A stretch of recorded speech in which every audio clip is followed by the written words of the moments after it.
Kalau mungkin harus ngulang dari nol, mungkin mulai dari gaji UMR kali ya. Nah, kalau 0 ke 10 juta itu, nah kita kan ada ini ya, cash flow kuadran kalau kata Kiyosaki gitu. Nah, pertama kita kerja sebagai employee gitu. Nah, 0 ke 10 itu mungkin kita harus jadi employee dulu. Kerja ikut orang, belajar sama orang. Nah, tapi sambil kita kerja, kita juga harus belajar dan begitu pulang kerja, kita pakai sisa waktu kita untuk layar ke atas, invest layar ke atas, tambah ilmu, tambah side hustle. Nah, mungkin nanti kita bisa dinaikkan gaji nih sama atasan kita.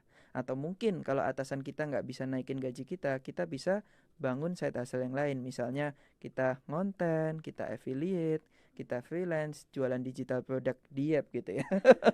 Ya, atau mungkin aneka macam lainnya gitu. Jadi kita side hustle dulu.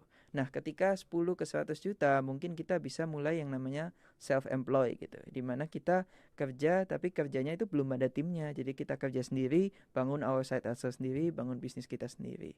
Nah, itu 10 ke 100 juta. Jadi intinya kita naikin earning power kita dulu. Nah, earning power naik juga harus diimbangi dengan cara nyimpennya atau saving rate kita. Misalnya kamu punya penghasilan 10 juta, naik ke 20 juta, itu spendingnya kok bisa tetap. Jangan sampai kemakan gaya hidup ya. Karena anak-anak zaman sekarang kan banyak yang beli gengsi bukan fungsi gitu. Nah, ini saving powernya, saving rate-nya harus terus tetap. Jadi misalnya 10 juta spending 4 juta, 20 juta ya kalau bisa spending 4 juta juga. Nah, kalau udah 100 ke 500, mungkin kita bisa mulai bangun tim gitu. Nah, ini masuk ke fase business owner.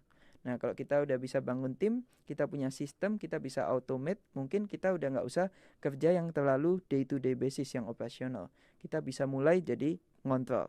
Nah, kalau udah masuk fase ini, mungkin boleh pertimbangin untuk resign dari main job kamu dan fokus ke bisnis kamu.